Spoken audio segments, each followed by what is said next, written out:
धरना दिया है, क्या कारण है, क्या वजह है? इंदौर शहर में कोरोना को लेकर जो संक्रमित लोग हैं वो बढ़ने लगे।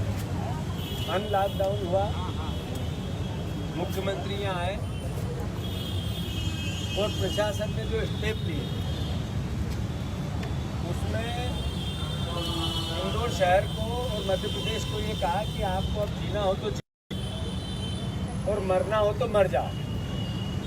सोशल डिस्टेंस अब खुद को रखना है।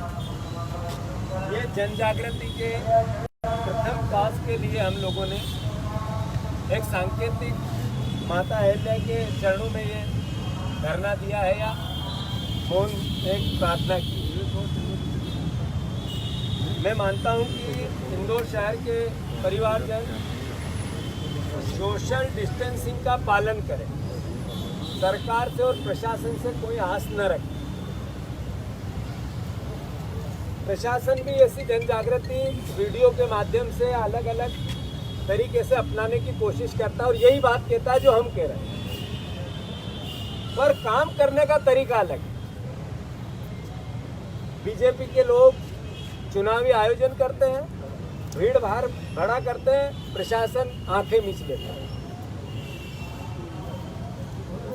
बीजेपी के लोग जन्मदिन मनाते हैं तो सरकारी राशन बांटते हैं गरीबों को। भीड़ होती है, 24 घंटे बाद बीजेपी प्रशासन को पता चलता है कि फलाने चंद पूर्व विधायक जी आयोजन कर रहे थे, 24 घंटे बाद उन पर मुकदमा लगता है। बीजेपी के जन्मदिन आयोजन चुनाव इसको प्रशासन लॉकडाउन की श्रेणी में नहीं लेता है और उस पर कोई कार्रवाई नहीं करता। मैं तो जनता से अपील करना चाहता हूं, प्रार्थना करना चाहता हूं कि अब हमें सरकार और प्रशासन, इंदौर शहर के लोग, जागरूक लोग जिन्होंने 3-3, 4-4 बार इंदौर को नंबर 1 प्रथम साफ सफाई में लेके आए, अब हम जागे, कोई गलती न करें और खासकर ऐसे परिवारजन जिनको आवश्यकता है राशन की। आप देखो कि सुदर्शन गुप्ता ने जो आयोजन किया उसमें लूटपाट हो गई। लूटपाट क्यों हुई? इसका मतलब था कि उन गरीबों के पास राशन नहीं है। तो प्रशासन क्रिया से समझे कि तकलीफ बढ़ेगी, लोगों के पास खाने पीने की वस्तुओं का अभाव है। ये लूटपाट आज ऐसे हुई है, कल और तरीके भी हो सकते। तो मेरा आग्रह है प्रशासन से कि सरकार राशन गरीबों में वितरण प्रोसेस चालू रखे। अगर नहीं रखेगी तो फिर हम आस नहीं कर सकते कि लोग इस कोरोना से पहले भूख से मरने लगे और अलग तरह की अराजकता का माहौल बनेगा। तो ये कांग्रेस पार्टी का जो आयोजन था, प्रशासन को एक तरह से चेताना और जनता से अपील करना, प्रार्थना करना, उसको लेकर 4 लोग सोशल डिस्टेंस से जनप्रतिनिधि बैठे। इस पर एक सवाल और आता है कि ये धरना देने की आवश्यकता क्यों पड़ी? जाके कलेक्टर से बात कर सकते थे। आदरणीय प्रशासन और मुख्यमंत्री और सरकार ये कहते हैं कोरोना से मिलकर लड़ना है। यहाँ के लोकल नेता भी रोज भाषण देते हैं अलग अलग समय पे, कभी गागल पहनते हैं, कभी कुछ करते हैं। वो भी अपील करते हैं एकजुट रहे। 3 विधायक जनता ने चुना हुआ जनप्रतिनिधि पार्टी का नहीं होता है, जनता का होता है। मुख्यमंत्री के कार्यक्रम में आया कि जनप्रतिनिधियों से मुलाकात होगी और हम लोगों को कोई निर्देश नहीं मिले।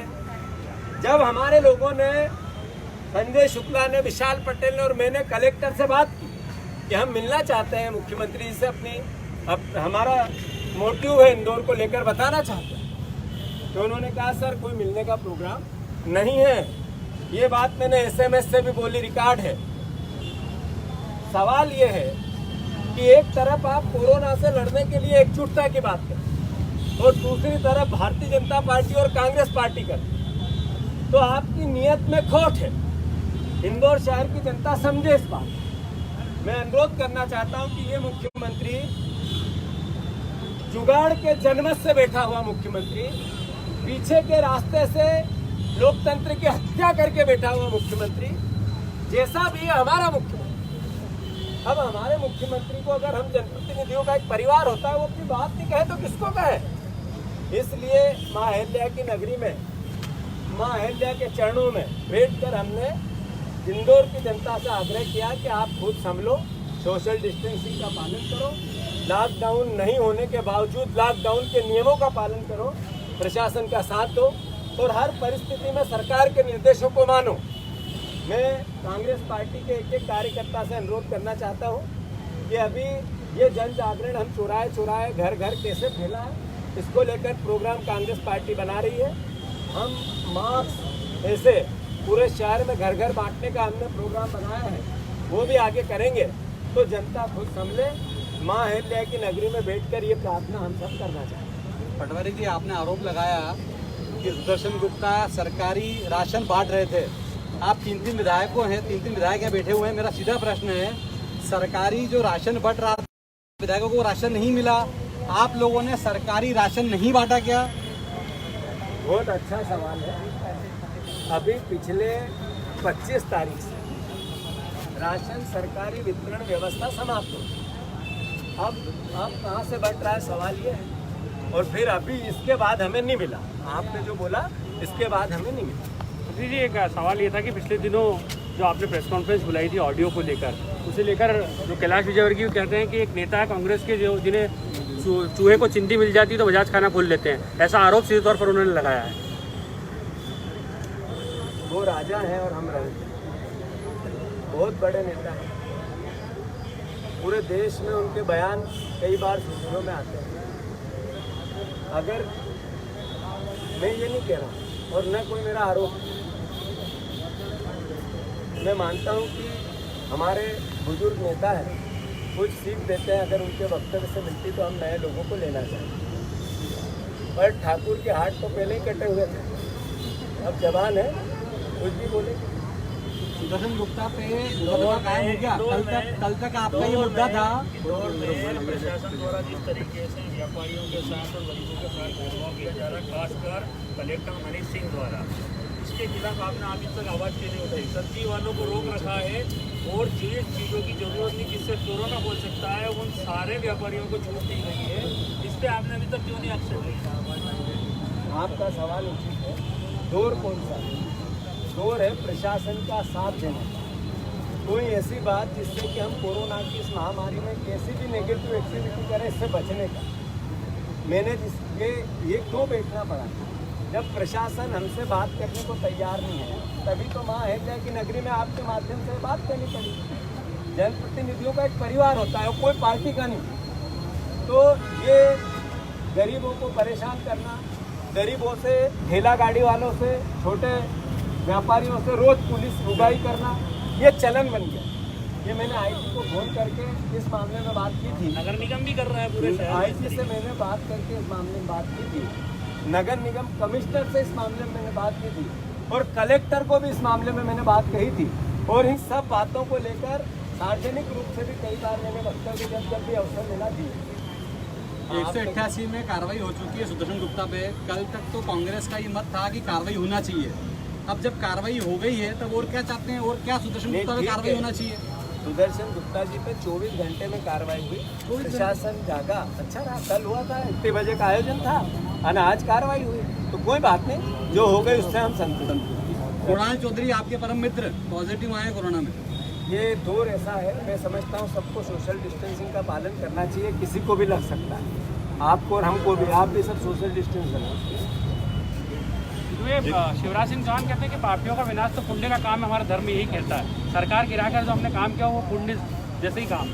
कंस को भ्रष्ट पापी दिखता था,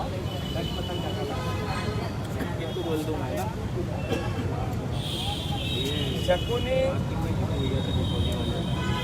को भी पांडव पापी दिखते थे। तो पाप की परिभाषा क्या है? पाप की परिभाषा ये है कि बेटियों को शराब की दुकान पर नहीं बिठाना, ये पाप नहीं है। पाप की परिभाषा ये नहीं है कि कोरोना की महामारी में जब सरकार को गरीबों के साथ रहना चाहिए तब वो राजनीतिक पॉलिटिकल मैनेजमेंट और वर्चुअल रैलियाँ करते, ये पाप नहीं है। पाप की परिभाषा ये नहीं है कि एक मुख्यमंत्री लोकतंत्र की हत्या करके बैठ के पाप और पुण्य की बात करता है, विधायकों को करोड़ों रुपए में खरीदता है और फिर स्वयं स्वीकार करता है और कहता है कि मेरे प्रधानमंत्री ने मुझे कहा और हम सब ने मिलकर ये किया। ये पाप नहीं है। तो पाप की परिभाषा जनता जानती है। जब पांडव कौरव सत्ता पे बैठे थे तो पांडव हल्के दिखते थे और जो कौरव कहते थे वो सही दिखता था। ये कौरव जो बोल रहे हैं ये जनता समझती है। इसका इतना विनाश और नाश होगा कि जनता बताएगी कि पाप क्या है और पुण्य क्या है। सावेर एसडीएम को भी लेकर दिनों को लेके आम जनता परेशान है। कमलनाथ जी की सरकार में जो राहत दी गई थी 150 यूनिट तक की, वो बिजली के बिल उतनी ही यूनिट की आप 2500 3000 कहीं क्या तो 3000 से लेके 70,000 तक के बिल आए। बहुत अच्छा प्रश्न है। मैं इंदौर के जनमानस से आग्रह करना चाहता हूँ कि वो कमलनाथ की सरकार शिवराज पाप वाली बताते हैं जो 150 रुपये 150 यूनिट देती थी। और अब जितने आप पत्रकार हैं यहाँ, कैमरामैन है या आम जनता है, अब 1500 से ऊपर बिल आते हैं। ये पुण्य का काम। तो आप और हम सबको ये बात ध्यान रखनी चाहिए कि पुण्य क्या है और पाप क्या है। ये पापियों का विनाश जो दिखे उसका नाश करो। और साथ साथ क्योंकि बिजली के बिल बढ़े हैं पर कोरोना का संकट है, इसलिए हम आंदोलन में ऐसा नहीं कर सकते हैं जैसा करना चाहिए। पर कांग्रेस पार्टी ने शिवराज सिंह से सीखा कि बिजली के बिल मत भरो, जेल जाएंगे तो हम भी जाएंगे। ये हमने नहीं, हमारे मुख्यमंत्री ने हमें सिखाया। उन्होंने कहा था बिजली के बिल मत भरो। तो मैं भी जनता से आग्रह करता हूँ कि 150 रुपया 150 यूनिट तक बिजली के बिल भरो और ऊपर आए तो मत भरो। ये शिवराज सिंह ने कहा है, ये मैं नहीं कह रहा हूँ। तो आप सबसे इंदौर की जनता और मध्य प्रदेश की जनता से आग्रह है कि शिवराज सिंह जी हमारे मुख्यमंत्री है, उनकी बात हमें मानना। सावेर एसडीएम को लेकर भी आरोप लगा रहे हैं जीतू भाई आप। सावेर एसडीएम बीजेपी के नौकर के रूप में काम कर रहा है और मैंने कलेक्टर से इसकी शिकायत की, चीफ सेक्रेटरी को भी बोला है। अगर सार्वजनिक रूप से वो नहीं सुधरे और उन्होंने इसी तरीके से काम किए तो मैं मानता हूं कि जनता का डंडा है, प्रशासन बड़े अधिकारी काम करेगा, अच्छा काम। भाई साहब, हनी ट्रैप मामले में भी प्रस्ताव भेजे गए हैं तो आरोपियों को छोड़ने के लिए जिला जेल की तरफ से कोरोना की। अब आप देखो कि ये पाप की सरकार और पुण्य की सरकार, जो कमलनाथ माफियाओं के खिलाफ युद्ध लड़ते थे, जो कमलनाथ मिलावट के खिलाफ युद्ध, खाने पीने की चीज़ों में युद्ध लड़ते थे, वो पाप दिखता था शिवराज सिंह चौहान। हनी ट्रैप का इतना बड़ा जिससे अरबों रुपए महिलाओं का उपयोग करके विशुद्ध रूप से स्पष्ट हो गया, जिसका चालान पेश हो। उन लोगों को कोरोना के कारण छोड़ना सरकार की मंशा, लिखित में एक तरह से मदद करके लिख के छोड़ने की प्रोसेस चालू की। ये अपने आप में बताता है कि कौन पापी है। ये बार बार आप आरोप लगाते हो कि दिखे में विधायक है कांग्रेस के जो बीजेपी में चले गए। इतनी ऑडियो आ रही है तो एक आध ऑडियो वीडियो आप भी जारी कर दीजिए ना। कांग्रेस की कितने करोड़ बिके, 35 कई 50 12 करोड़ों की बात करती कांग्रेस। कांग्रेस पार्टी नियम कानून और संविधान से चलती। कभी भी कोई बात ऐसी हमने थोड़ी कहा कि बीजेपी बिकी हुई नहीं है। बीजेपी ने कहा कि हम बिके हुए हैं, बार बार कहा, 20 बार कहा, टीवी ने कहा, मीडिया ने कहा। ऐसी एक भी चैनल नहीं है जिसने नहीं चलाया कि बड़े पैसे के लेन देन के बाद ये घटनाक्रम हुआ। तो हम मीडिया लोकतंत्र का चौथा स्तंभ है। मीडिया के अलावा क्या प्रमाण है? जहाँ तक सवाल है प्रमाण का, सही समय पे देंगे। हर चीज का एक प्रमाण है, आप तो दे दीजिएगा। प्रमाण तो है ना। हाँ, वो बिके हैं, इसका प्रमाण होना चाहिए। प्रमाण टीवी पे देंगे। व्यापक घोटाले के जो आरोपी रहे, जो जेल गए हैं, ऐसे अस्पतालों में कोरोना का इलाज हो रहा है, इससे आपका क्या है? जबकि जबलपुर हाईकोर्ट में इस मामले में रीट पिटीशन दायर हो चुकी है चिरायू हॉस्पिटल के अजय गोखले की। ये भी एक घोटाला है क्योंकि ये कोरोना चल रहा है, इसलिए इस पर बयानबाजी उचित नहीं होगी। जिन मेडिकल कॉलेजों में कोरोना को लेकर चिन्हित किए गए वो सब व्यापक से रिलेटेड उनका कुछ न कुछ बनता है। पर चूँकि आज आवश्यकता क्या है? युद्ध की, कोरोना के, इसलिए इन बातों के बजाय कैसे हम लड़ सकें इस पर फोकस है। मैं मानता हूँ सही समय आएगा जब उसकी बात हो। तो भाई 2018 में कांग्रेस ने हमेशा ये मुद्दा उठाया कि पीएफ का घोटाला हुआ, व्यापक का घोटाला हुआ, सारे घोटाले हुए। मगर 1.5 साल सरकार रही, एक भी घोटाले में कार्रवाई नहीं की गई और आप फिर आप बोल रहे हैं कि घोटाला कर रही सरकार। ऐसा है पाल साहब कि लोकतांत्रिक सही हमारी दुर्भावना नहीं है किसी के प्रति। हम किसी व्यक्ति को या किसी पार्टी को टारगेट करके हमने सरकार नहीं चलाई। हम व्यवस्था के साथ जिन मुद्दों को हम उठाते थे उनकी पूरी प्रक्रिया कानून सम्मत चल रही थी। जब कुछ मामले अंत तक आए, कुछ मामलों में और जांच की आवश्यकता थी, इस बीच में सरकार चली। जैसे ही सरकार बनेगी, आपका सवाल उचित, जैसे ही सरकार बनेगी फिर आपको परिणाम मिलेंगे। पहले भी 12 महीने में जितने परिणाम कमलनाथ के दिए हैं, इससे पहले हिस्ट्री में मध्य प्रदेश की किसी ने परिणाम नहीं दिए थे।